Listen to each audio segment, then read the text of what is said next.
Deməli məsələ nədir? At izi it izinə qarışıb, it izi at izinə qarışıb. Amma bizim söhbətimizdə nə atdan söhbət gedir, nə itdən söhbət gedir. Məsələ burada dezinformasiya və misinformasiyadır. Amma burada bir məsələ var. Texnologiya da inkişaf eləyib, sosial media yayılıb, hər yerdə xəbər paylaşılır, hər bir fərd xəbər paylaşır, informasiya paylaşır və problem bundadır ki, artıq misinformasiya adı altında dezinformasiya edilir və səni aldadırlar. Sən narrativi kontrol eləmirsən. Sən elə bilirsən ki, bilməyərəkdən xəbərlər paylaşır. Xeyr, bilərəkdən paylaşırlar dezinformasiyanı.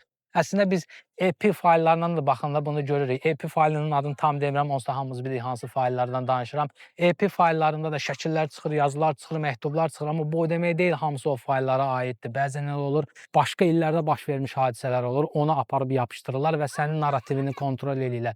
Ona görə şəkilləri gördüyünüz zaman 3-4 yerdə tapmağa çalışın ki, həqiqətən bu düzdürmü? Mesajı tapdığınız zaman girin, arxivini araşdırın, görün həmən mesaja aiddirmi? Əslində bu çox sadə məsələdir, amma biz bunu eləmirik. Çünki tənbəlik, eləməyə ehtiyac duymuruq. Elə bilir ki, biz hər şeyi bilirik, bizə ötürülən hər şey də doğrudur.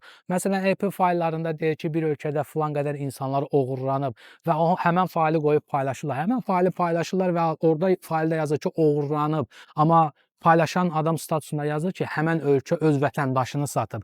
Baxın, artıq burada oxuyanda ingiliscə bilirsinizsə, zaten orada yazır ki, bu oğurlanıb. Amma xəbəri paylaşıb üstündə headline-da yazırlar ki, ölkə onları satıb. Baxın, bu dezinformasiyadır və gözünüzə sala-sala sizə göstərə-göstərə dezinformasiya edirlər. İngiliscə bilmirsinizsə aldanırsınız və ya sənədi açıb oxumursunuzsa aldanırsınız və bu bütün dünyaya yayılır. Qısacası yadınızda saxlayın. Narrativi biz kontrol eləmirik. Biz fikir sahibi deyilik. Bizə fikir ötürülür, biz ona inanırıq. Şükür içində qalın, ehtiyatlı olun.